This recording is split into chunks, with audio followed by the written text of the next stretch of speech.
Estamos entre amigos, en casa, prácticamente todos conocidos, así que no vamos a hacer mayores formalidades para la presentación de esta charla con el compañero Daniel Rosso. Lo que sí les pido, una cálida bienvenida con un fuerte aplauso.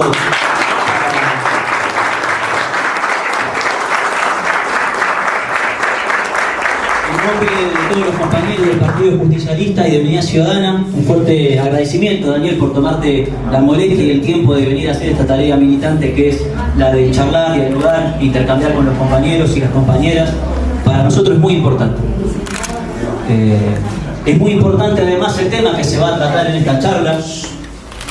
Bien sabemos nosotros, compañeros y compañeras, que el tema comunicacional ha sido un dilema y un karma para nosotros, no solamente durante aquellos 12 años de gestión que nos tocó atravesar, sino que en la actualidad, como militantes, todos los días nos enfrentamos ante la situación de cómo atravesar y romper ese discurso establecido por el poder concentrado, por los grandes medios de comunicación, y que hoy atraviesa lo que se denomina discurso neoliberal, o propiamente dicho discurso macrista acá en nuestro país.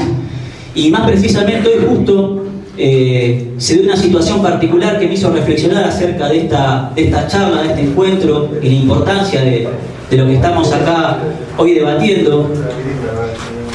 Por la mañana se llevó adelante las primeras actividades de la toma de la Escuela Normalizada de la Salud en Olavarría, y los estudiantes, los docentes hicieron una clase abierta en la calle, cortaron la calle, la policía cortó la avenida Pringles, y en un momento cuando fuimos a dialogar con la policía, uno de los automovilistas, una persona que estaba en el semáforo, estaba enojado porque no podía circular, no tenía su derecho garantizado a circular de un lado de la avenida hacia la rotonda. Son 3 cuadras las que estaban cortadas en realidad. Pero bueno, automáticamente ese automovilista bajó la ventanilla del vidrio y gritó: váyanse a trabajar, vago, yo quiero trabajar, no soy como ustedes. Bueno, el discurso que más o menos todos conocemos. Y yo automáticamente me puse a pensar que si en ese momento hubiese sido un festejo del Día del Niño, una kermés, no sé, una milonga de un centro de jubilados, seguramente ese ciudadano, ese automovilista, no hubiese reaccionado de esa manera. Ese ciudadano reaccionó de esa manera porque entendió que esa actividad es un reclamo político, es un reclamo de estudiantes y trabajadores. Y automáticamente percibió el discurso que impera en el sentido común y que el macrismo aprovecha muy bien, que es este de poner a trabajadores contra trabajadores, y en el que aquel que tiende a realizar cualquier manifestación política es el vago, es el que no quiere trabajar, es el que no quiere estudiar, y el que no se encuentra de ese lado de la manifestación es el que sí quiere trabajar, sí quiere sacar el país adelante, sí se quiere esforzar, no es un vago. Y claramente en ese instante, en esos 10 segundos que tuvimos el intercambio, quedó plasmado cuál es prácticamente este dilema o esta dicotomía a la que atraviesa hoy el país en lo comunicacional, y también, como bien decía, estrictamente atravesado por lo cultural y el sentido común que sabe construir los medios hegemónicos. Fue un claro ejemplo que se dio en una situación concreta, y esta la atravesamos todos los días, como el gobierno nacional tilda a todos aquellos que no están dentro de su sector de consenso de corruptos. Todos nosotros somos corruptos, somos vagos. Estamos todos inmersos dentro de ese discurso que es muy fácil reproducirlo, es muy fácil que adhiera a ciertos sectores, y es muy difícil para nosotros contrarrestarlo. Y es ahí que creo donde está la riqueza de lo que nos puede aportar hoy Daniel en esta charla, a enseñarnos, o no sé si enseñarnos es la palabra, pero sí, entre todos, ver cómo podemos desconstruir ese discurso y construir un discurso que pueda romper con esa hegemonía. Como militantes es una tarea muy importante que debemos llevar adelante. Por eso agradezco muchísimo tu presencia, Daniel. Sabemos tu pergamino, sabemos de tu conocimiento en la temática, así que espero que la charla sea fructífera. Una vez más, muchas gracias, bienvenido, y bueno, nuevamente un fuerte aplauso para ti.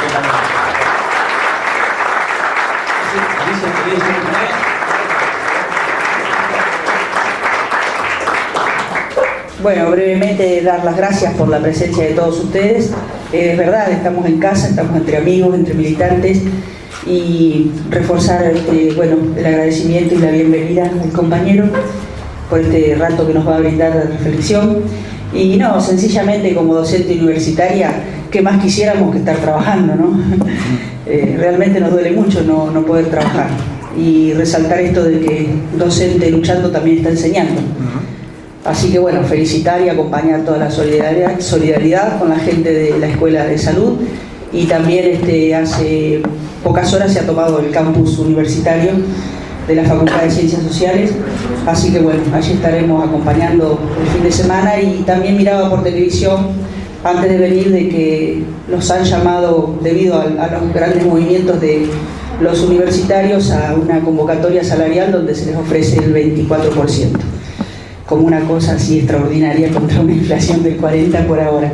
Así que bueno, no solamente simplemente eso, los docentes queremos estar, y todo el mundo académico y científico quiere estar trabajando, quiere estar aportando y sumando para el país que nos dejaron Néstor y Cristina, y que vamos a volver sin duda a recuperar en 2019.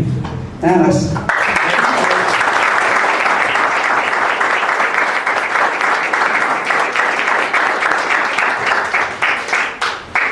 Bueno, buenas tardes, muchas gracias por haberme convocado a esta charla. Efectivamente es una charla entre compañeros, compañeras, en donde me siento con la libertad de analizar a fondo algunas cuestiones.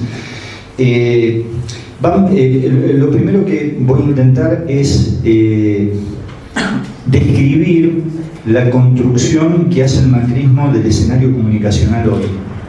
La construcción que hace el escenario político comunicacional.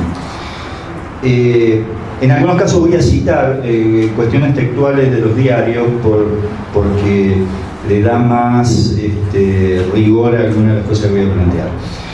Por ejemplo, hace un par de meses decía La Nación, porque también si uno no lo cita parece increíble que eso se ha dicho. Entonces la cita viene a reafirmar que efectivamente lo están diciendo. Por ejemplo, dice La Nación hace un par de meses atrás: Peña junto al secretario de Asuntos Estratégicos Fulvio Pompeo viajaron a Londres y a Nueva York con el objetivo de convencer a potenciales inversionistas de que la Argentina sigue a paso firme con su política y no hay ningún riesgo de que vuelva el populismo. Agrega después que esa será una de las principales motivaciones del presidente Macri cuando viaje a Canadá el jueves para participar del Grupo de los 7. De nuevo, asegurar que no va a volver el populismo. Es como una tarea que ingresa a la agenda gubernamental, es decir, asegurar afuera que eso que hay que mantener excluido no va a volver.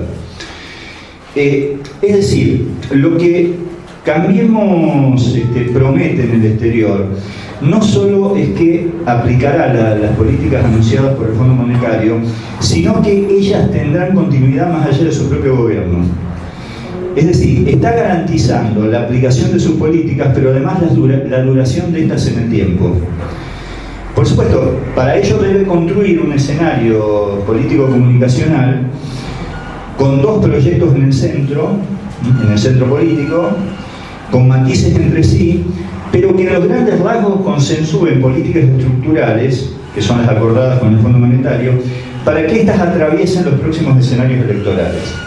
Miren, si dicho por mí podría generar alguna duda, les cito ahora lo que dice Bonelli hoy en Clarín. Y esta es cita textual del panorama empresario de Bonelli en Clarín hoy. Dice Bonelli: los informes confidenciales de Wall Street exigen ahora pruebas de gobernabilidad.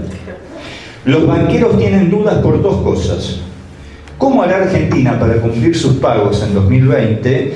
¿Y qué continuidad política habrá después de las elecciones? Continúa.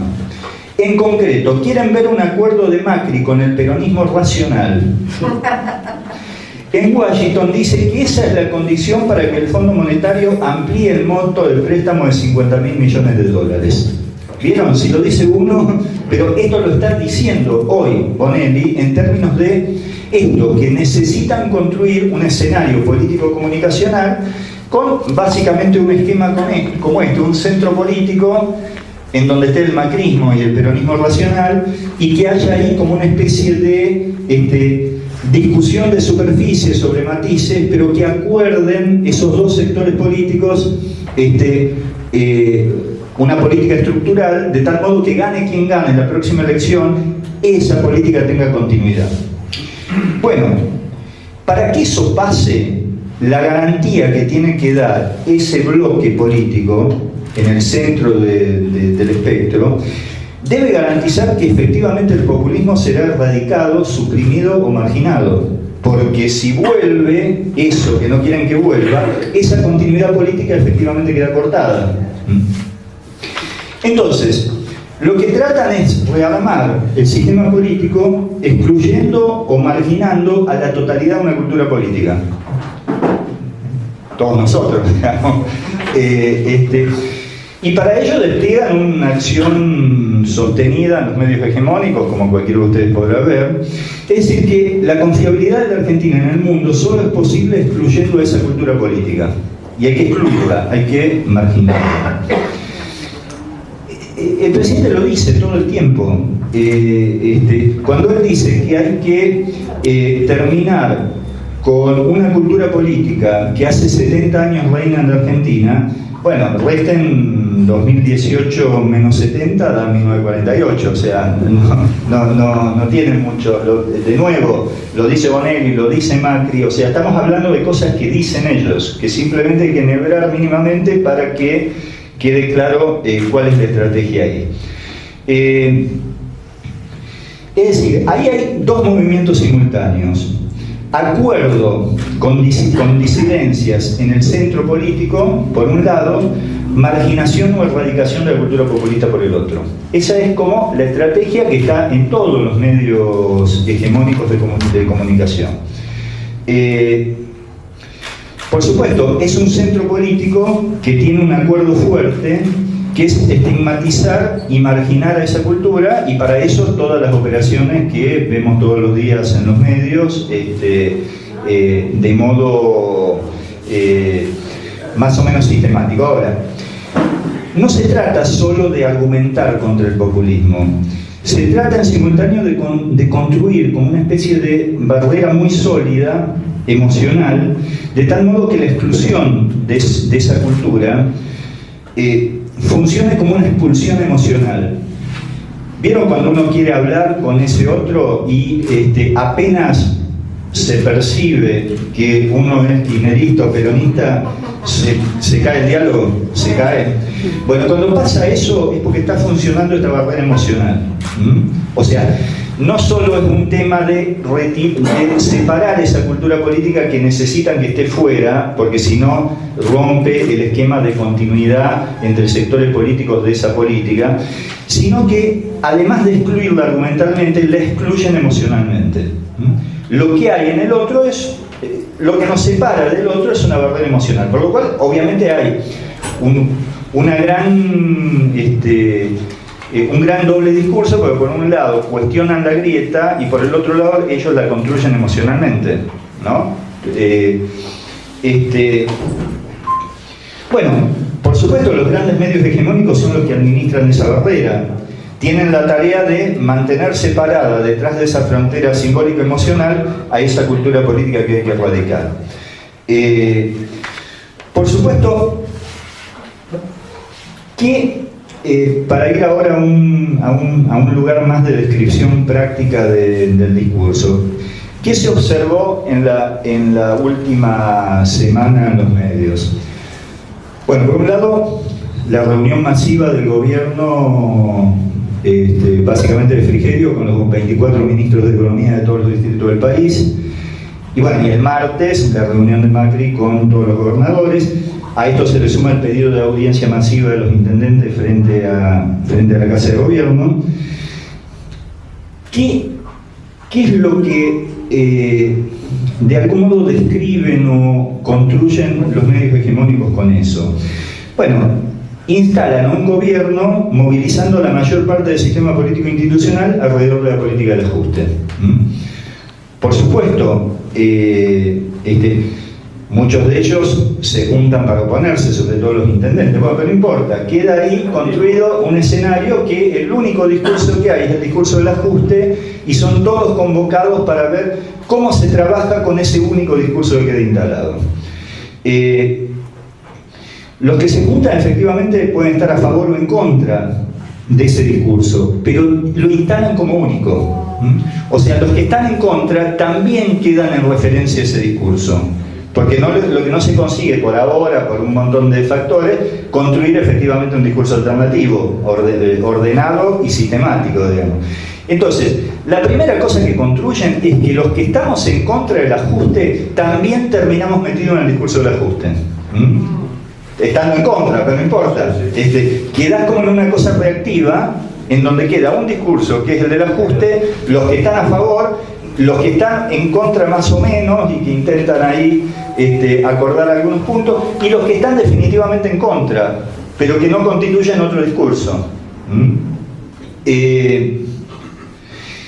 Y por supuesto ese es el discurso del acuerdo en torno a la política del FMI, ese discurso y esa política que ellos quieren que el sistema político argentino dé garantías de que se va a extender más allá del 2019. Ahora, ¿qué dice ese discurso único o con pretensión de único? Primero, es un discurso raro, porque no promete ningún beneficio. Al contrario, promete igualdad en las pérdidas. Todos perdemos, dicen, ¿no? Ellos, por supuesto, la primera consecuencia de eso es que les permite eliminar la figura del ganador. Es decir, nadie gana ahí, porque perdemos todos. Más, el criterio de equidad del discurso gubernamental es que ellos aseguran que todos estaremos igualados en la pérdida. O sea, que perderemos todos igual. Y obviamente, si todos perdemos, ahí lo que queda oculto es la figura de quien gana. Y por supuesto, como ustedes saben que este modelo tiene ganadores, pero en ese discurso eso queda oculto, porque somos todos perdedores, digamos. Entonces, el sistema político en ese caso se estructura a través de esa negociación entre perdedores que eligen el modo de perder. O sea, todos se juntan a ver cuál es el modo en que pierden. Habiendo desaparecido toda figura de quien gana con eso, y las desigualdades, además de, porque no pierden todos iguales, obviamente, en esa negociación. Pero hay como una especie de criterio socialista de la derrota, o criterio socialista de la pérdida. Por eso Macri se presenta a sí mismo como un perdedor. Es el primer perdedor él. Así como Perón fue el primer trabajador y Tinelli fue el primer televidente, este es el primer perdedor, ¿no? Pero además, bueno, lo dice, estos fueron los 5 peores meses de mi vida, dice en su discurso. ¿Qué les quiero decir con esto? Que la reacción que tiene uno con eso es una reacción de decir, este hijo de puta, ¿no? Sí. Pero el problema es que enhebra todo un sentido común que efectivamente llega a algunos sectores de la sociedad. Entonces, la obligación mía, por lo menos, es primero putearlo, pero después ponerme a ver, claro, qué es lo que dice. ¿Cómo lo hacen? Claro, porque si no, no se explica cómo mantiene alrededor de un 35% de adhesión, cuando efectivamente están comunicando el desastre, ¿no? Sí, te lo dicen. Y lo dicen, a ver, lo dicen de este modo. Y además, cuando Macri presenta su discurso, Macri lo que él representa no aparece por fuera del ajuste. El Macri, ante cámaras, está tan dolorido, tan apesadumbrado, triste, acongojado, amargado, dolido, consternado, atribulado como el resto de los argentinos. Es uno más. En todo caso, el pueblo está angustiado, pero el primer angustiado es él. Y por supuesto, Macri y el país, él se ha encargado de repetirlo todo el tiempo, sufren todo, este es un país que sufre todas las tormentas, ¿no? En el discurso el anterior, pronunció 19 veces la palabra tormenta. Es un país que está, como ustedes saben, la tormenta es algo que viene de afuera, que uno no tiene nada que ver, es algo que le pasa, es propio de la naturaleza. Ahora, él no sale indemne de las tormentas, porque él aparece atormentado. Es un señor que está recorrido por múltiples tormentos, angustias, parece que está todo el tiempo disparado hacia el psicólogo, porque, bueno, ese es el modo que tienen de presentarlo.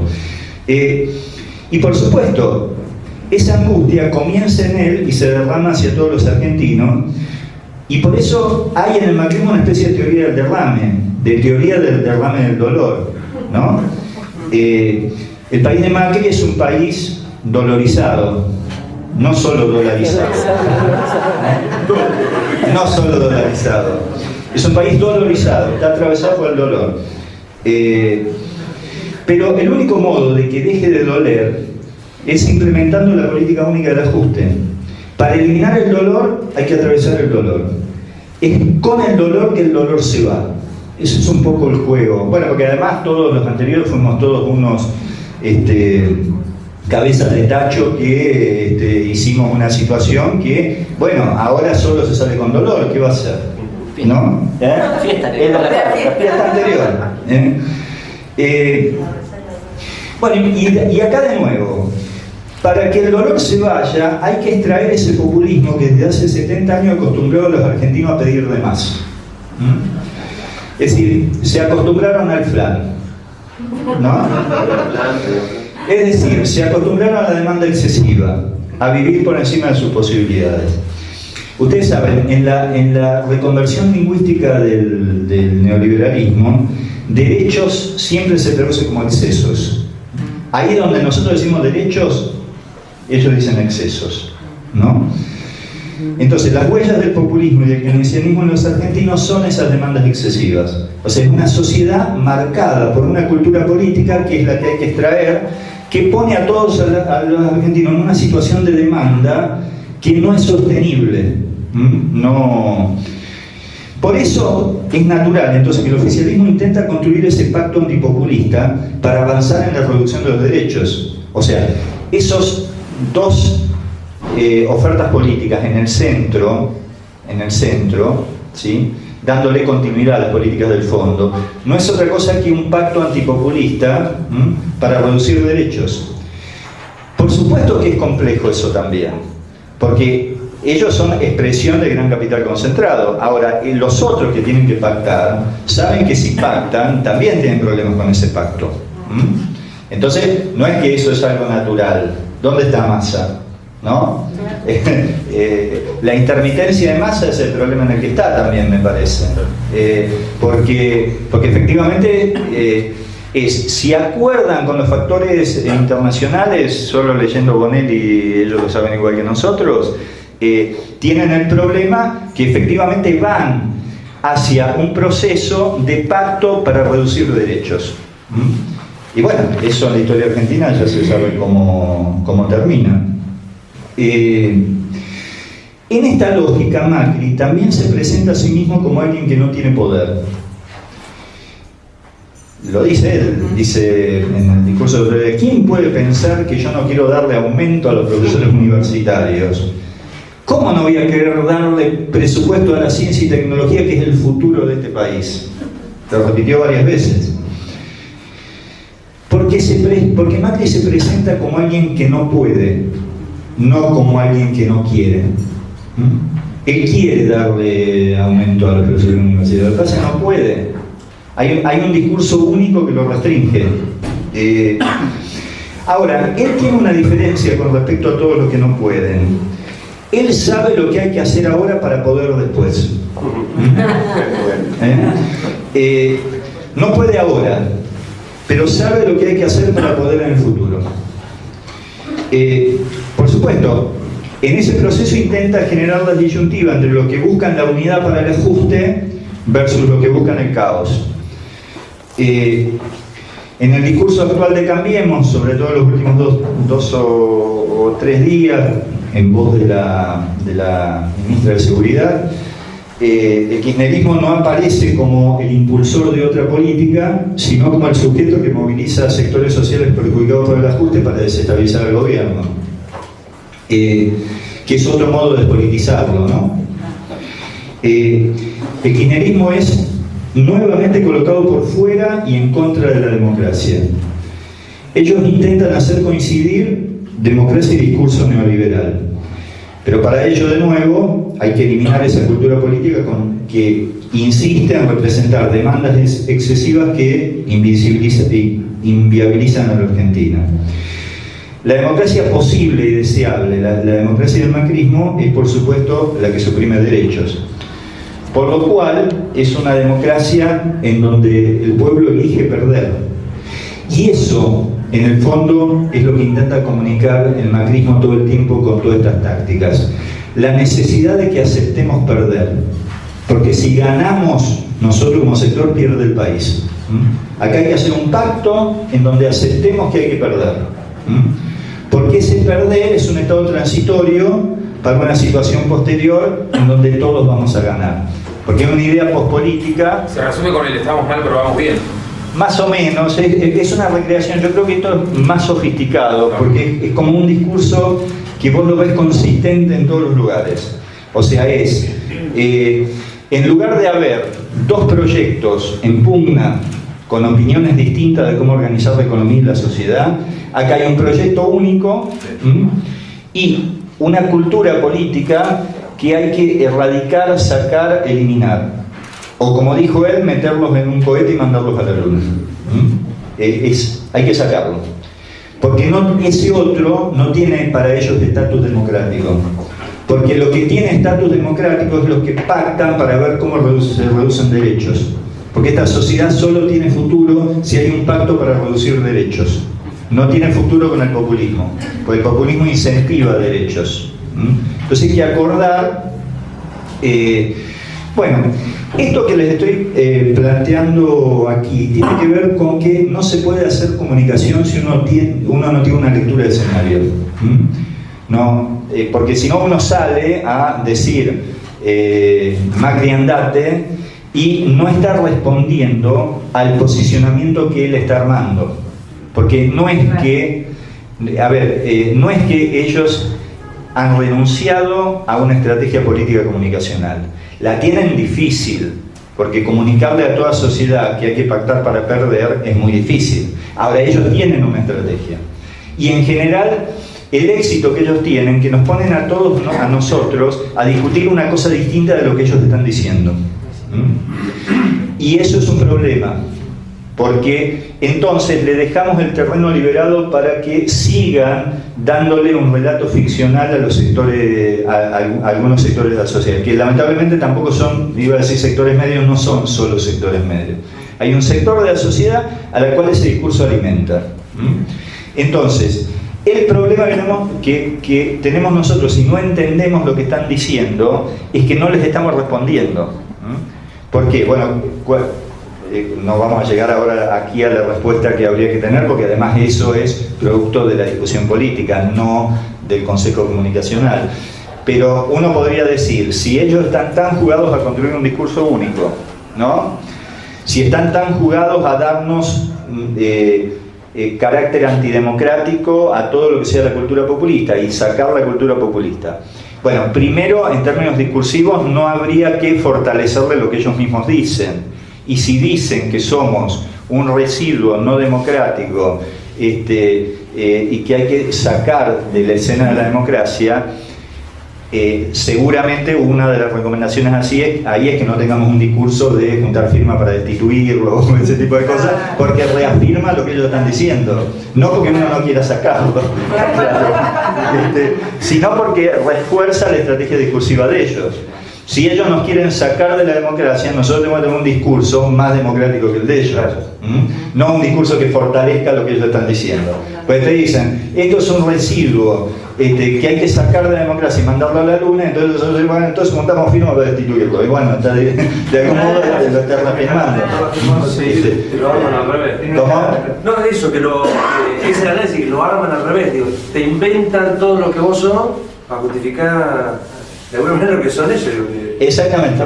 Te lo van explicando adelante, digo, ¿no? Así y es. ahora nosotros contra la pelota. Buscan la escalada para mantener el discurso. O sea, está claro eso, ¿no? Buscan esa escalada de violencia para distraer a la gente de lo que realmente está pasando.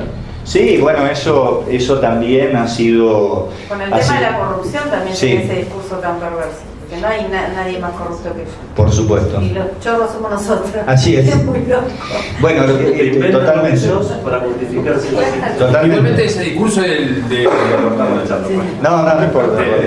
expeler agua bendita, digamos, orinar agua bendita, dicho vulgarmente, digo, es peligroso, un arma de doble filo, porque si vos pones la vara muy alta, después tenés que estar a la altura para poder saltar esa vara.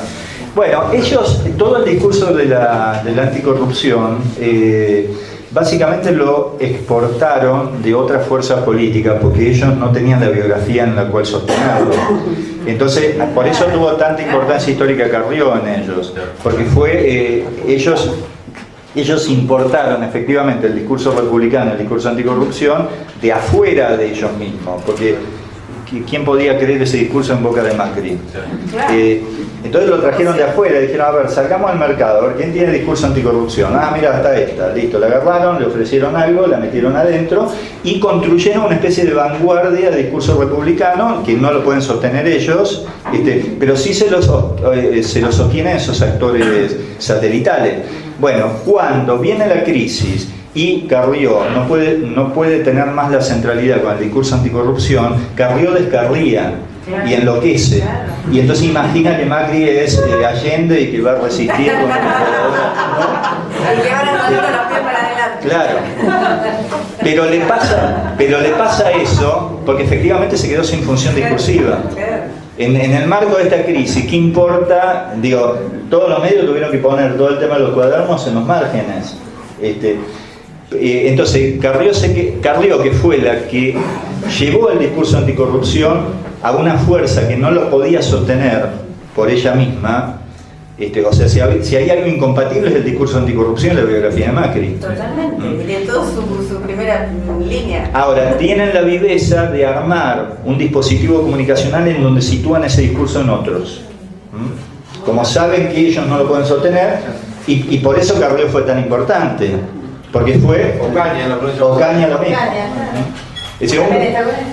Es como una especie de salieron al mercado y compraron un conjunto de discursos antirrepublicanos de además un grupo de dirigentes que tanto Ocaña como Carrió son una especie de turistas políticos por el sistema de partidos de la Argentina, que empezaron en un partido, atravesaron.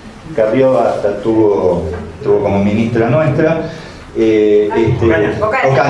Ocaña, ministra de Salud. Bueno, atravesaron todo el sistema político y en general están dentro de la oferta y demanda de una partecita de cuadros políticos de este país que están en la oferta y demanda. Entonces, esto lo agarraron, necesitamos un discurso anticorrupción, lo metieron dentro del dispositivo y durante bastante tiempo le armaron la agenda al gobierno. Porque este gobierno, además, funciona comunicacionalmente a través de la permanente importación de cuotas de pasado. Como no se sostiene en el presente, no puede discutir el presente, tiene muchas dificultades. Tienen este discurso de hagamos un pacto para perder todos, nosotros garantizamos que vamos a perder todos iguales, ese es su discurso. Bueno, es difícil sostener eso, cuando a alguien le está llegando a la factura del gas, de la luz, eso tiene dificultades. Entonces lo que intentan es, como con el presente tienen dificultades, importan permanentes cuotas de pasado a través de las denuncias de corrupción. Pero además utilizan esas denuncias de corrupción para que el sistema político no se les rearme en un sentido contrario al que ellos quieren. Ellos quieren, eso que decíamos, dos proyectos políticos en el centro, con algunos matices, con algunas diferencias, pero que acuerdan las políticas estructurales. hasta que vinieron la denuncia de los cuadernos, el sistema político había una tendencia fuerte que se organizaba de otro modo, que un sector importante del peronismo confluía con el kirchnerismo. Por lo menos un sector que se había empezado a desprender del masismo, y algunos gobernadores que empezaban a ver, bueno, ese proceso ellos salieron a romperlo con la denuncia de los cuadernos. Más hay información muy seria que dice que ellos tenían eso preparado para lanzarlo 5 o 6 meses después, más cerca de las elecciones, y que lo tuvieron que acelerar porque se estaba produciendo esa confluencia que es la peor para ellos, pues es una confluencia, una unidad alternativa entre el kirchnerismo y una parte del resto del peronismo, que reproduce un sistema político con la grieta en el medio, que es lo que ellos no quieren, con no ya un discurso, sino con 2 discursos que discuten. Porque eso es también, a ver, en términos, ¿qué sería un proceso democrático? El proceso democrático es un proceso en donde efectivamente hay una grieta. Yo le tengo miedo a la palabra grieta, porque siempre la democracia es un proceso en donde hay diferencias, es la administración de diferencias. Si no hay diferencias, no hay proceso democrático. Y entonces, en ese escenario hay 2 discursos y hay 2 proyectos que discuten entre sí. Ellos no, ellos quieren dos proyectos prácticamente iguales en el centro y una cultura política en donde debería surgir la alternativa a esto, marginalizado, eliminado. Eso un poco, y todo el sistema de medios está detrás de eso. Ahora, por supuesto hay que confrontar con ese discurso que elimina la grieta invisibilizando a los ganadores, porque en ese esquema que ellos plantean somos todos iguales, perdedores, perdemos todos, y lo presentan como algo que está bien. Todos tenemos que perder un poco para hacer este país grande, ¿no? Entonces ahí disuelven la figura de los grandes ganadores del modelo, etcétera, etcétera. Ahora, en este sentido, la comunicación concentrada, la comunicación de los grandes medios hegemónicos, es el campo siempre, y más ahora, de producción de lo reprimible o de lo ajustable, entre comillas. Es decir, no se puede reprimir ni ajustar sin razones en un sistema más o menos democrático. Por lo cual, antes de reprimir o de ajustar, los gobiernos están obligados a construir la razón del ajuste o de la represión. Y ahí aparece todo este sistema discursivo. Tienen que dar razones de por qué van a ajustar. Tienen que explicarlo. Tienen que generar un consenso alrededor de eso. Por supuesto, los grandes medios son el gran aparato de segregación, aislamiento y erradicación de estas culturas políticas, que básicamente son las que atentan contra la tasa creciente de ganancia, directa o indirecta, de los grandes empresarios concentrados o de los grandes organismos internacionales. Acá no hay mucho secreto. Lo que hay es una disputa por la distribución del ingreso y de la riqueza, como siempre. Lo que pasa es que los medios concentrados juegan en esa disputa, aislando, marginalizando, estigmatizando a aquellos actores políticos, aquellas culturas políticas que intervienen por la distribución del ingreso, por la distribución de la riqueza. Por eso es fácil en cuáles focalizan. Focalizan los que tienen esa práctica. Y en eso no se equivoca. Entonces, los mayores esfuerzos comunicacionales están puestos en erradicar esas culturas que inviabilizan el futuro de todos los argentinos. Es decir, hay una parte que vendría a ser esta cultura populista que hace inviable al conjunto. Todos, el consenso en el discurso de ellos, tienen que ponerse de acuerdo para eliminar esa parte. Hacemos un recorrido muy rápido histórico. Esto pasó más o menos siempre. Tras la caída de Perón, la dictadura de Aramburu y Rojas, las primeras medidas de la dictadura es: anulan precios máximos, eliminan las restricciones para giro de divisa al exterior, producen una devaluación fortísima, retrasan los salarios, liberan importaciones y toman la decisión de ingresar al Fondo Monetario Internacional. Es casi una copia, digamos, y esto pasa en el año 56, ¿no? Pues el programa del liberalismo oligárquico es históricamente incompatible con el peronismo. Pónganle peronismo, kirchnerismo, es incompatible. O sea, en ese sentido, cuando lo aprietan al macrismo para decir, a ver, asegúrennos que esta política que acordamos va a seguir después del 2019, lo que le están diciendo es, no sé cómo, pero eliminen esa cultura política. Elimínenla. No, es incompatible con nosotros. No hay convivencia democrática con esa cultura política. Y además, tras el derrocamiento de Lonardi, ustedes se acuerdan que en el 56, notablemente, el ala de Lonardi era, se podía negociar más con la que vino después, con Rojas y Aramburu. Rojas y Aramburu era la más dura. Cuando viene Rojas y Aramburu y establece esta serie de medidas, quedan inhabilitados más de 60.000 sindicalistas y militantes populares. O sea, miren en este caso cómo efectivamente de modo desembosado fueron a extraer, a sacar esa cultura política. Inhabilitaron 60.000 sindicalistas y militantes políticos. Todos los que habían ejercido alguna función pública en el gobierno anterior, hasta delegados de fábrica, quedaron todos perseguidos, encarcelados, etcétera, etcétera.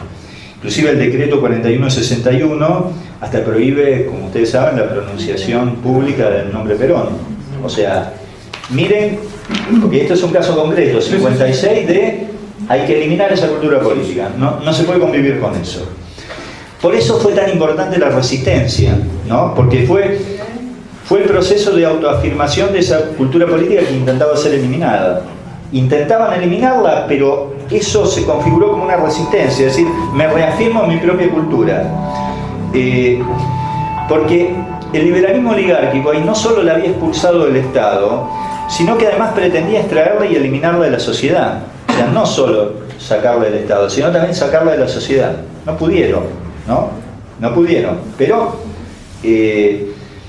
luego, durante el 58, presidencia de Frondizi, Frondizi anuncia el Plan de Estabilización y Desarrollo, que es el primer acuerdo con el Fondo Monetario.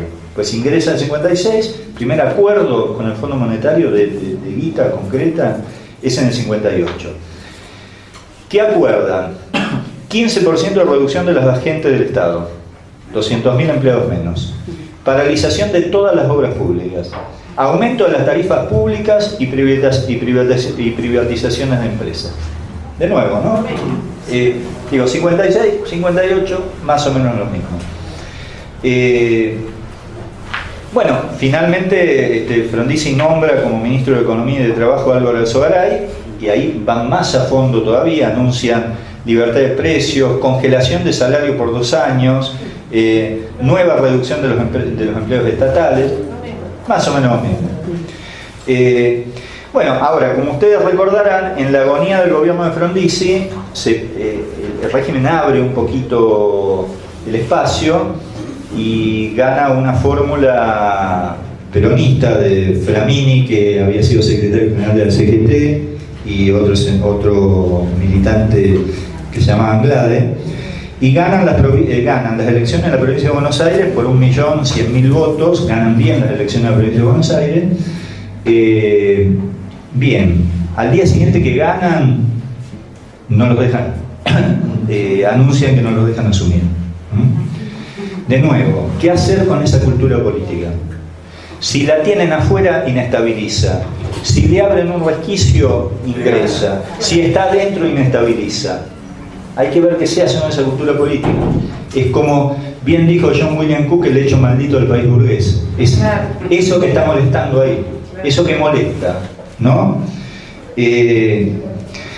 Por supuesto, lo que muestra esto de Flamini y Anglade es que la resistencia había mantenido una cultura viva afuera de las instituciones del Estado, es decir, una militancia refugiada en miles de organizaciones políticas, sociales, clandestinas, barriales, culturales, y apenas le abrieron a esa cultura política activa un pequeño canal de institucionalización legal. por lo cual esa cultura no solo era activa, sino que tenía alta eficacia política. Es decir, habían logrado sacar a esa cultura del Estado, pero no habían logrado sacarla de la sociedad. Seguía activa en la sociedad. Por eso, lo que aprendieron, me parece, es que hoy no alcanza con mantener esa misma cultura política lejos del Estado. Es necesario además extraerla de la sociedad. Por eso el presidente habla todo el tiempo de eliminar esa cultura de los 70 años. Lo que pasa es que ahora se facilita por el sistema comunicacional que tienen todos. Entonces, suman más voluntades para el proyecto de ellos, ¿no es cierto? Eso, el tema del sistema de medios... Comparar lo que era antes a lo que es ahora. Sí, yo creo que de todos modos hay algo que pasa con esa cultura política que se mantiene activa. Y ahora vamos a por qué yo soy bastante optimista con eso, pero ahora vamos en 5 minutitos. Bueno, como ustedes saben, años después, el general Aramburu, después de lo que pasó también con Ilía, con el voto en blanco, pues claro, a ver, lo que pasó con Ilía con el voto en blanco fue una cosa impresionante. No se podía poner en un papel la palabra Perón. Bueno, lo nombraron a Perón con un voto en blanco. Es decir, bueno, si no puedo poner la palabra de Perón, lo que hago es, no lo pongo, pero te voto, pero transformo a Perón en una hoja en blanco. Y votaron y le ganaron la elección.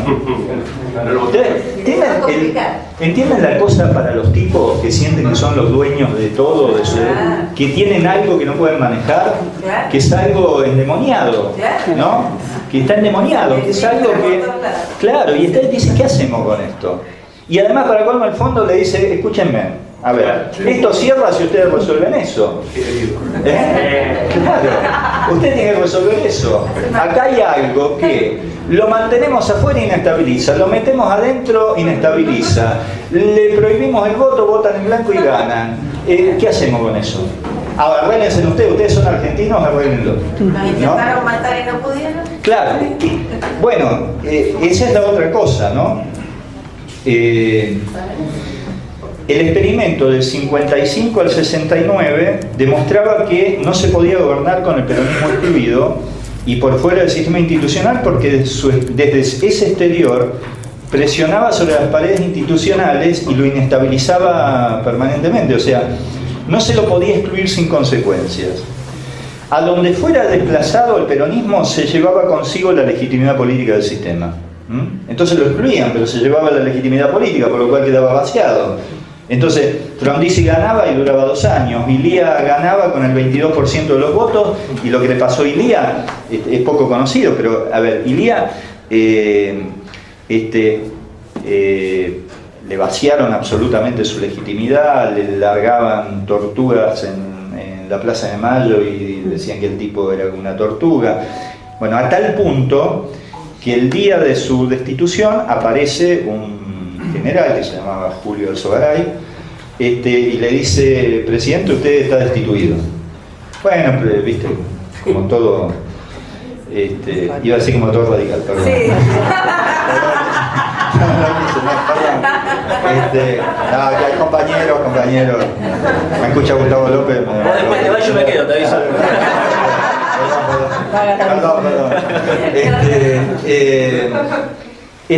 Pasa que Ilía primero dice, intenta resistir, qué sé yo, llaman a 3 o 4 tipos con armas, con lanzagases, porque así dicen.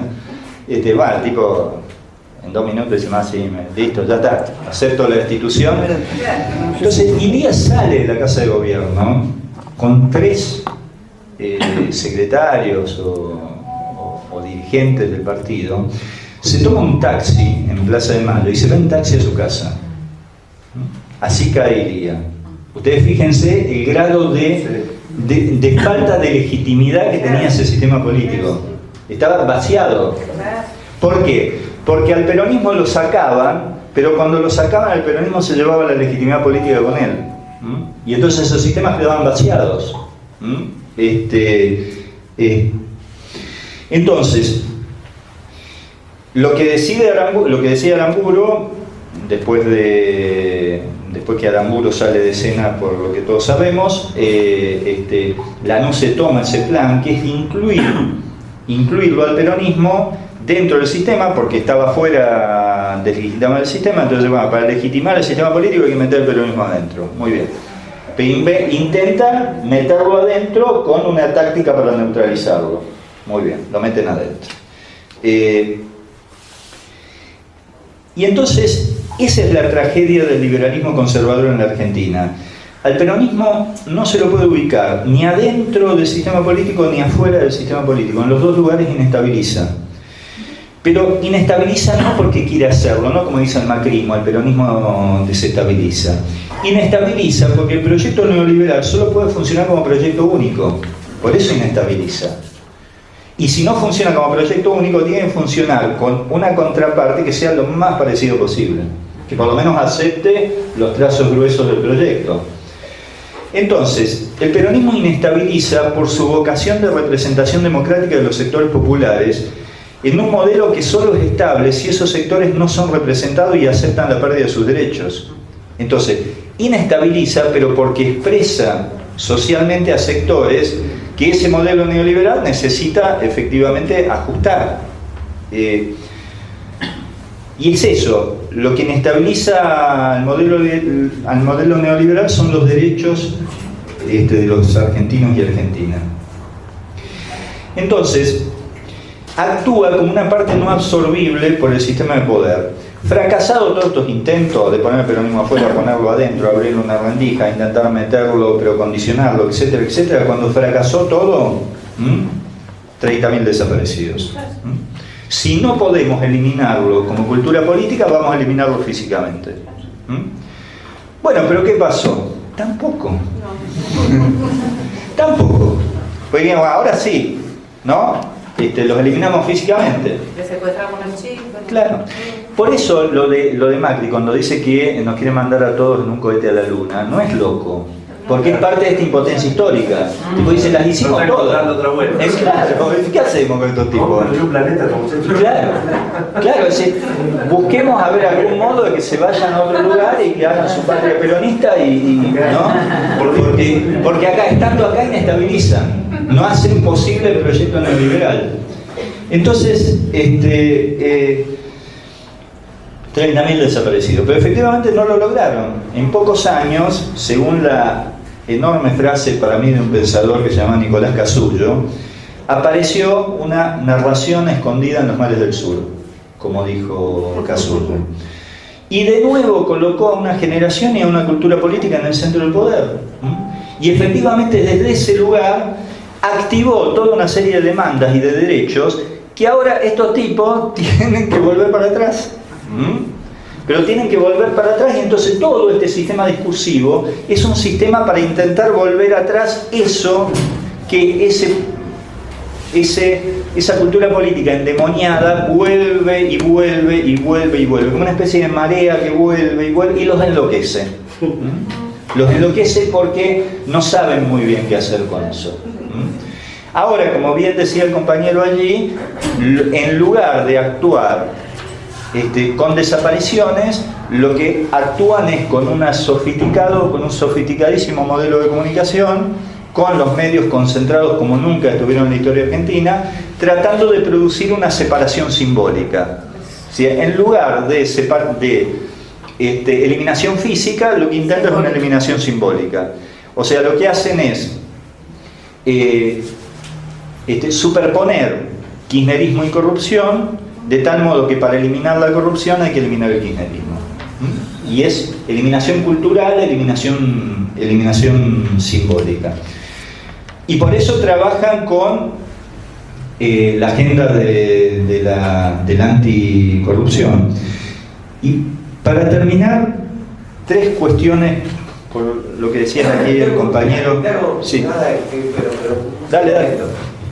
Chiquitito, está más o menos lo que hablando de simbología, cuando le capturó los 2 bastones y las 2 bandas, sí, con Adío, sí, la lectura que yo hago es que Mira, yo te saco porque bueno, el mensaje subliminal para mí es vos no vas a ser presidenta porque yo te meto en cana. Para mí es eso. Es muy probable. Apuntaron, no sé de los masones, pero que son masonería, no sé de todo. Pero de algún punto, ¿no? Es tan loco, ¿no? Como que simbólicamente... Puede ser. Porque ¿qué necesidad tenía de llevárselo a eso, por ejemplo? ¿No? Ninguna.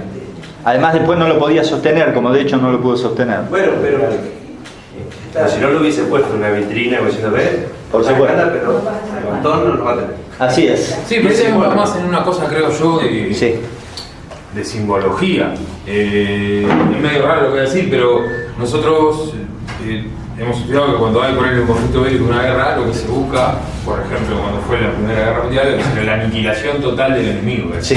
Por eso mismo que se buscaba aniquilarlo totalmente y hasta humillarlo. Yo cuando trataba de Versalles se dieron cuenta que se equivocaron, de que no había que humillarlo, porque, o sea, primero que generar resentimientos en el otro, pero me parece que lo que se buscó fue como una especie de trofeo de guerra, si se quiere decir, mirá, yo lo tengo, no lo vas a tener vos. No, por ese lado simbólico, y que también alimenta a un sector de la población de que claramente le habla a ellos.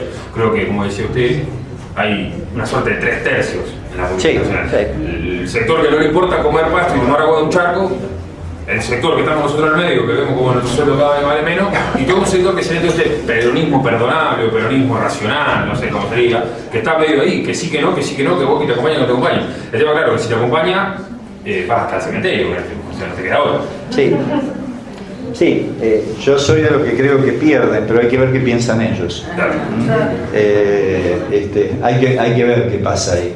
Porque además algunos de esos sectores tienen intereses muy fuertes construidos históricamente con la embajada norteamericana, o sea, no es que son sectores sueltos que pueden optar, tienen fuertes intereses construidos con factores de poder internacional muy fuertes. Entonces hay que ver qué es lo que pasa. Ellos están jugados a construir ese proyecto con esas dos propuestas políticas en el centro, que una especie de demócratas y republicanos estadounidenses que se van delegando el poder en base a una política más o menos única, que tampoco le funcionó a Estados Unidos, porque si no, no se explicaría Trump, ¿no? Pero bueno, para terminar, por eso la democracia macrista, tal como está pensada, es el diálogo de todas las partes menos una. Es una democracia organizada alrededor de la mayoría de las partes, pero para excluir a una de ellas. Eso es el esquema, y todo el sistema de medios hegemónicos y el sistema judicial funciona en base a eso. Es un sistema judicial que es, yo diría, puede empezar en un lado y en otro, pero yo tengo tendencia más a creer que el sistema de medios hegemónicos, que actúa como una especie de intelectual orgánico, por ejemplo, fue notable, ustedes sigan las notas de Ricardo Roa, no compren Clarín, agárrenlo por internet, lo que sea, pero es impresionante porque Roa hace 3 o 4 días que le está diciendo a Macri: sacalo a Peña del medio, que es el que te impide ampliar la base de sustentación del gobierno, y acordá con el peronismo ya, porque más adelante por ahí no es posible. Le está diciendo: abrí el gobierno y amplía tu base de sustentación. Clarín se lo está diciendo. Es como que el macrismo ya transnacionalizó la política económica, porque la puso afuera en el Fondo Monetario, y su estrategia política la tiene Clarín. Por lo cual, bueno, pasaron de ser CEOs a gerentes rasos, ¿no? ¿En cuánto? En 2 años y medio. Ahora, eso también lo que indica es que todo ese dispositivo de poder está funcionando de modo articulado. Una parte de la justicia, los medios hegemónicos, factores de poder internacional, todo eso actúa tratando de darle sustentabilidad a esa política dominante y al mismo tiempo poniéndose de acuerdo para ver si una vez en la puta historia argentina pueden eliminar esa cultura que insiste en volver. Que insiste en volver y en inestabilizar. Por eso digo, el desafío ahí no es menor, porque nosotros estamos parados en ese lugar, en un lugar en donde intentan sacarnos. Y a veces lo que termina pasando es que contestamos como podemos, más en la lógica de la intifada, ¿viste? Les tiramos piedra, ¿no? Porque Y me parece que es necesario, y todos estamos de acuerdo por supuesto, por lo menos en términos de política comunicacional, en avanzar cada vez más en estrategias más sofisticadas y unificadas de respuesta y de generación de agenda. Porque no es solo un tema de circulación del mensaje, en donde estamos en problemas, sino también un tema de producción del mensaje, que necesitamos escucharlos, ver lo que están diciendo, ver cómo respondemos. Hay una discusión que es muy interesante, que se da en Podemos en España, básicamente la versión de Iglesias y la versión de Rejón, que uno dice que al sentido común hay que discutirlo desde afuera, que no hace falta entenderlo, digamos. Y otro, Rejón, que dice no, al sentido común se lo combate mejor desde adentro del mismo sentido común. Hay que entrar al sentido común, ver cómo funciona y ver cómo lo discutimos de adentro. Y sobre todo acá cuando tenés esa barrera emocional. Si vos le decís macrista, qué sé yo, listo, reafirmás la institución enunciativa, no van a hablar con vos. Ahora, si vos te metés dentro de su discurso y tratás de ver cómo funciona, como cuando abrís un reloj, decís, a ver, cómo este mecanismo, esto, lo otro, y tratás de llevarlo y tratás de ver cómo encontrás puntos de contradicción dentro de ese discurso, que no es fácil encontrarlo porque es todo contradictorio, ¿no? Sí, que para elaborar un discurso unívoco también en la base nos está faltando la unidad. Sí. Nosotros salimos de eso. Y acá, en la Barría, que es un pueblo chico, vamos a ser sinceros, estamos divididos. Imagina vos lo que sería, lo que es en otra región, Capital, en Mendoza, en el conurbano. ¿Cómo hace para? Está bárbaro lo que vos nos estás compartiendo, ¿no? Pero es como que llevarlo al campo de la práctica, ¿viste? Medio, no sé si utópico, pero es muy difícil. Ya lo sé y estoy de acuerdo con lo que vos decís, que no puede haber unidad comunicacional si no hay unidad política. Estoy de acuerdo con vos. En todo caso, yo desde la comunicación lo que insisto con esto, porque no importa que nos lleve 1 año, 2 años, pero me parece que es el horizonte hacia donde hay que ir. Ellos son una maquinaria muy ordenada de producción de discurso. Discurso como esto que yo estoy relatando, pero es muy ordenado el sistema. O sea, ellos tienen para comunicar algo que es casi imposible, que es hacer que la gente acepte perder, casi imposible eso, pero eso casi imposible lo hacen de modo muy ordenado. Nosotros, que lo que queremos comunicar es un proyecto en donde vuelvan a tener derechos y que vuelvan a ser parte de la redistribución del ingreso, para llegar necesitamos ordenar eso, para que no sea solo una reacción al discurso de ellos. Porque si es una reacción al discurso de ellos, el único discurso que hay es el de ellos. Bueno, para terminar, muy rápidamente. Para Cambiemos, la cultura populista tiene 3 atributos negativos que son los que todo el tiempo están instalando y que el compañero aquí lo decía, que uno es la corrupción, la otra es la vagancia y el otro es el exceso. O sea, la cultura populista es vaga, excesiva y corrupta.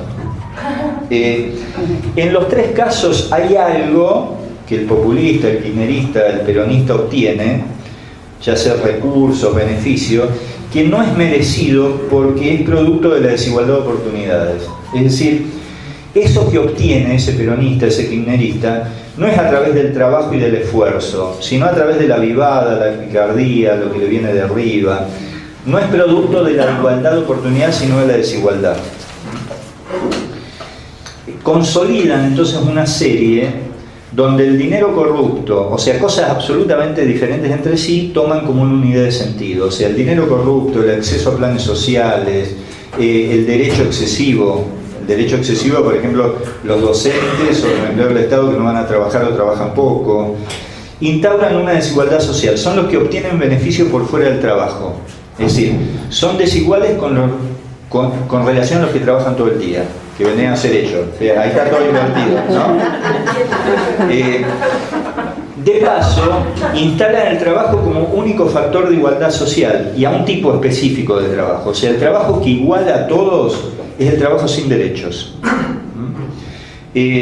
Los desiguales son, por lo tanto, los que acceden a beneficios por fuera de la explotación laboral. O sea, aquellos que obtienen derechos y que se benefician con esos derechos, pasan a ser desiguales con respecto a los iguales que son aquellos que trabajan todo el día en base a un trabajo sin derechos. Y bueno, obviamente junto al exceso de los derechos laborales se presenta el exceso de los subsidios. O sea, gente que trabaja poco, gana demasiado y para comer subsidiada. ¿A dónde vamos a parar? ¿No? Choripanero. Y choripanero, efectivamente. Y entonces aparece ahí como una paradoja muy fuerte, porque los CEOs de las grandes empresas transnacionales son los que definen la moral del trabajo. Ellos establecen qué es trabajo. Y por lo tanto llevan el pensamiento de los gerentes de recursos humanos de cualquier empresa al sentido común de la política. En esa concepción, el trabajo sin derechos es el único distribuidor legítimo de ingresos. Todo lo que sea distribución por fuera del trabajo sin derechos es distribución ilegítima. Eso va un poco de la mano con que el Ministerio de Trabajo ahora esté incluido en el Ministerio de Producción. Por supuesto. O sea, de producción es el que atiende a los empresarios, ¿no? Por supuesto, a los patrones. O sea que lo que se va a definir para el laburante, para mí, para todos los que estamos acá adentro, está en función de lo que los patrones consideran que debe definirse. Es lo que dice usted. Por supuesto, la idea del trabajo y del trabajador, la idea dominante que ellos instalan, es de un trabajador sin derechos. Por eso, el tema es que ellos disputan la representación de los trabajadores. Es una cosa muy loca, pero el neoliberalismo disputa la representación de los trabajadores. Primero lo que hace es estigmatiza a todos los dirigentes sindicales, políticos populares, o sea, a todos los representantes del mundo del trabajo. Los estigmatiza, por ejemplo, al Pata Medina, que denunciaron en La Plata, la imagen era que tenía 3 máquinas de contar plata en su casa, no una, 3 máquinas de contar plata, ¿no? Está como todo excesivo, porque son excesivos también para eso, cuentan plata con 3 máquinas en simultáneo, ¿no? Porque es mucha plata. Y sí, es mucha. Entonces, el tema con eso ahí es que primero estigmatizan a los representantes sindicales y a los representantes populares, ¿no? El sindicalismo, la cámpora, todo estigmatizado. Y en ese lugar que queda vacío de representación, aparecen ellos intentando representar al trabajador. Entonces, ¿cuál es el trabajador que ellos representan? Y aquel trabajador que, como dice el presidente, se levanta a las 6 de la mañana, va, entrena a su trabajo, vuelve a las 10 de la noche a su casa. Eso es un trabajador. Eso es un trabajador sin derechos. Eso. Ahora, ese trabajador sin derechos funda una identidad, porque hay un sector que dice: yo trabajo, déjenme de joder. Lo que contabas vos, ¿no?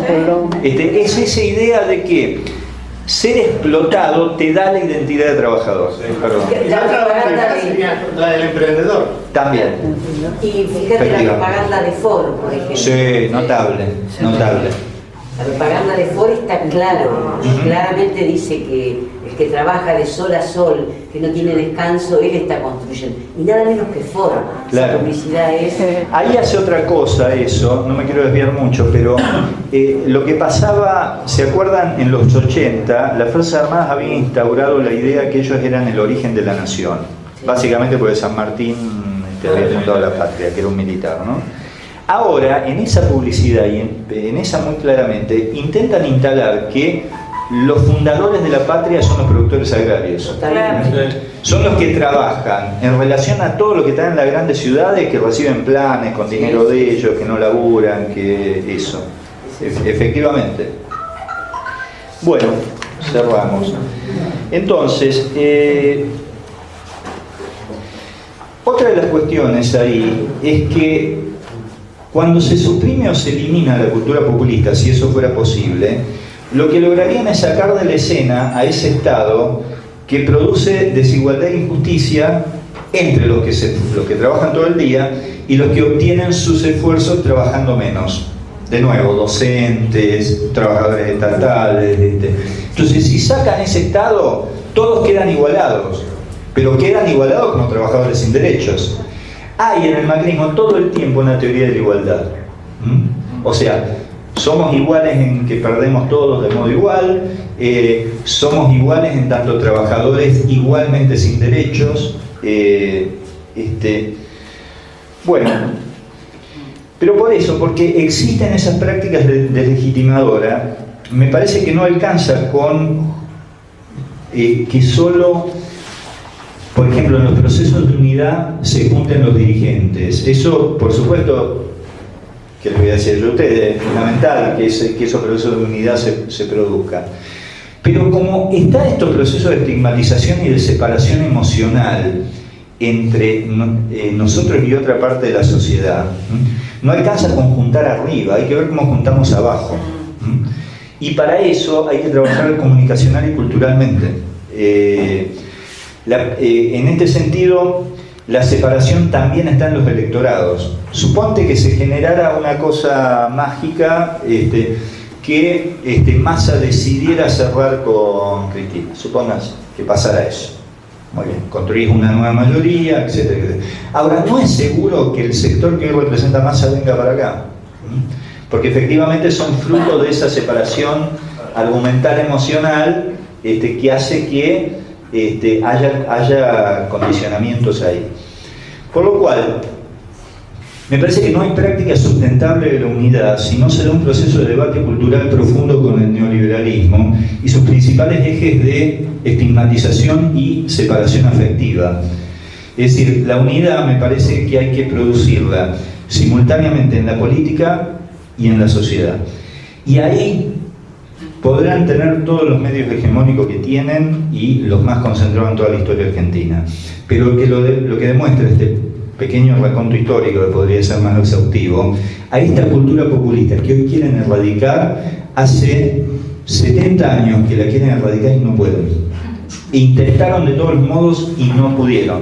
Y ahora tampoco van a poder. Se les va a caer a pedazos. Pero por supuesto en eso, para que se caiga a pedazos, ustedes son fundamentales, porque el único modo de comunicar cuando no tenés los medios, y vamos a trabajar mucho en los próximos tiempos para construir más medios, es mediante esa comunicación muy potente que lo hacen los militantes, que lo hicieron los militantes en la resistencia peronista, que lo hicieron los militantes en ese periodo que duró entre el 55 y el 69, que lo hicieron los militantes durante la dictadura, que lo hicieron los militantes en los últimos años.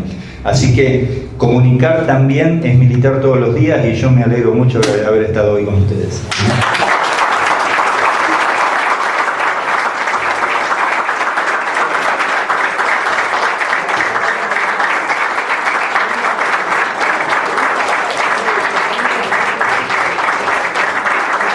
¿Alguna pregunta antes de cerrar? Menos Pedro Zaino, algún compañero. Remitiéndome a un segmento de la parte cuando vos hablaste de la transición presidencial, sí, que todo que asegura todo este proceso neoliberal, ¿no es cierto? Que todo es posible con estos candidatos que tenemos ahora, ¿no? Pero ¿qué posibilidad habría, o vos has escuchado, que también una parte del reaseguro de ellos es que con el grupo de estos de los modernos traidores que están encabezados por Massa, es como que ahí no se fueran las transiciones, ¿en qué sentido? No democrática, sino como que Macri estaría por, después que haga el trabajo suyo la semana que viene, yo no tengo con fecha, pero bueno, que trazca de eso en un tiempo no muy lejano, entregue y esto sea lo que viene de facto, como vino el cabezón Duarte.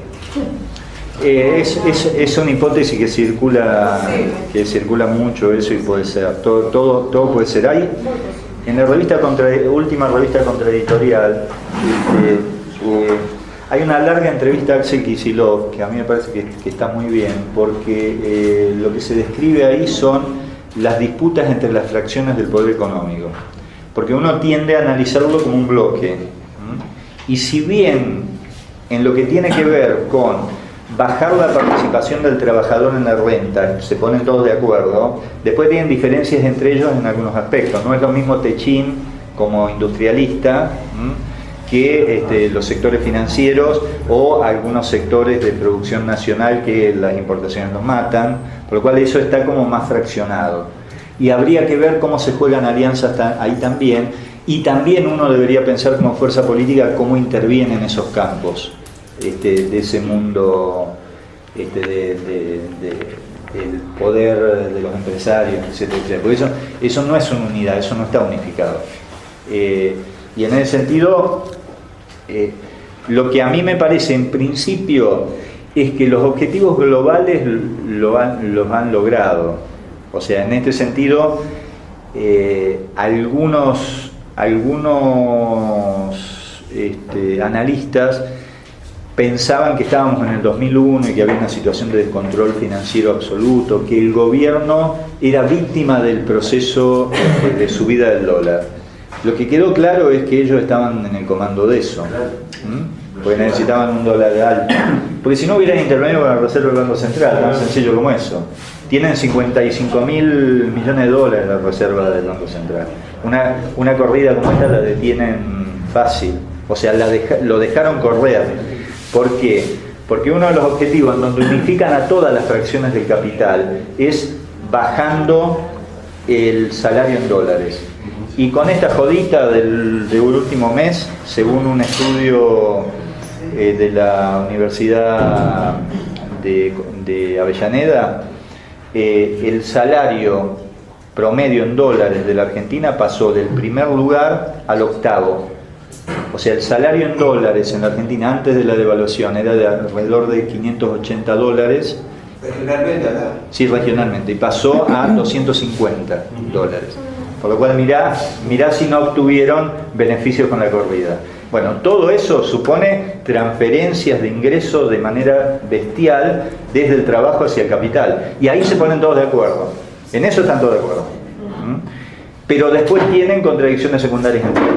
Depende cómo se dé ese juego de contradicciones, podés tener continuidad de esto o podés tener sustitución por algún otro esquema. En principio yo por ahora veo que el problema no lo tienen tanto arriba, porque han cerrado con el fondo, sino el problema lo tienen abajo. Es todo esto que estuvimos hablando hoy. ¿Qué carajo hacen con esta cultura política que plantea otra lógica? Y que además moviliza, no se amansa, claro, y que además moviliza y llena, eso se ve afuera. O sea, afuera, el señor que está en el Fondo Monetario, que monitorea a Argentina, dice, che, pero esto es un quilombo, estos tipos no van a poder, ¿no? Entonces van y negocian, ¿no? Y esto dice, no, nosotros vamos a poder, nosotros, y después hay otra movilización. Por eso es otro tema que me parece importante, porque hay una idea de que la movilización no produce efectos. No. Hay que movilizar lo más posible, hay que llenar de todos los lugares posibles con gente, porque eso inestabiliza, en el sentido de que lo que ellos tienen que asegurar afuera es que van a poder controlar esta cultura política que se moviliza. Y mientras más masivo es afuera, dice, che, pero me parece que no van a poder. No será que... No, me parece que no. Y eso sí les genera tensiones. Pero mirarán C5N afuera, ¿no? Tienen modo de mirar mucho. No, mira. Yo te digo que mira, es muy probable que estén mirando esto. Bueno, muchas gracias entonces. Bueno, gracias.